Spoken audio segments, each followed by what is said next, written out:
Hey guys, it's Shiv Hario here from Lifestyle Property People, and today I wanted to share with you how to overcome nerves when investing in your first buy-to-let property up north.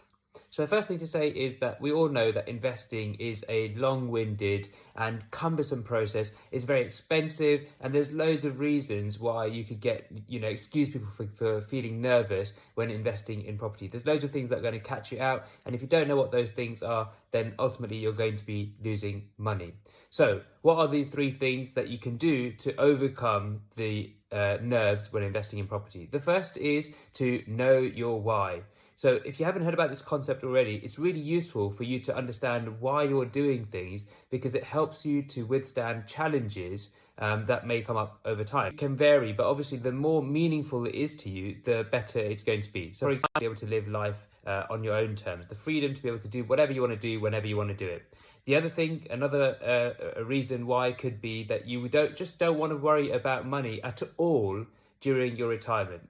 The final reason, for example, could be that you just want to be able to give your kids the leg up that they need in the world, because it's getting tougher and tougher to live in this world, and if we can, then why not help our kids out where we can? So these are three examples of kind of great reasons why, and of course, if the more meaningful they are to you, the better that they will be. What you want to do with these whys is you want to keep them at the forefront of your mind every single day, and what that will mean is, one, it will help you to prepare for challenges that are coming up because you know that you've got a strong enough reason for why you're doing what you're doing. And the second thing is that they'll make sure that automatically you'll start to create tasks in your diary that move you in the direction of your why, that move you in the direction of the things that you want to do, because you know at the end of the day it's going to help you to achieve your why.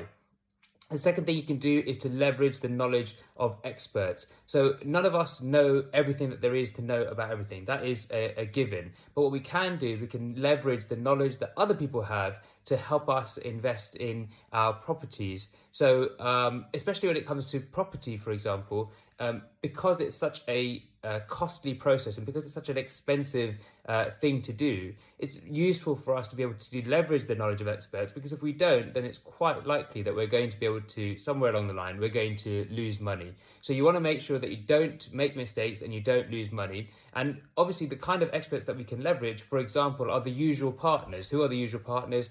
So for example, a conveyancing solicitor, a mortgage advisor, maybe an insurance broker, a refurbishment project manager, or maybe even a lettings and management company. These are all kind of experts that have their own little niches of expertise, and we can leverage those people. However, there's other expertise that you might also need. For example, which area do you invest in?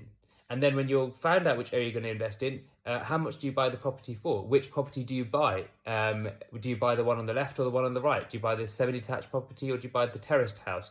And then when you found out which property you're going to buy, then you want to start thinking about, like, well, how much refurbishment work am I going to do to this property? Am I going to make it super duper swanky, or am I just going to do the bare minimum that I need to get it rented? And what is the difference in rent for the different works that I'm going to do? Once you've figured that out, then we want to figure out, well, who actually are we going to rent these properties to? And finally, well, how much can we actually get in terms of rent? What's the best way to negotiate rents with tenants to be able to get the best return on investment? So all of these things are expertise that you can get from other people, and they're ones that are not kind of commonly known and not typical partners that you would think about. The third thing that you can do to overcome your nerves is understanding what the actual facts are. So it's no wonder that there's a lot of fear when it comes to investing in property, because there's a lot of perceptions out there, and what we need to do is separate the perceptions from the facts, from what actually is going on. So I'll give you an example. We want to understand, for example, that one of the fears that people have is, what if the property that I buy, what if it doesn't rent out? And that was a real fear that I had when I first started investing in properties. And now I can tell you that, having purchased over 300 properties for ourselves and our clients, there's not even been one property that has not rented out. Every single property that we've purchased has rented out, and most of them, 99% of them, have rented out for more than we had expected to rent them out for. Now, obviously, part of that is because we're cautious in our in our estimates. But, ultimately every single property has rented out.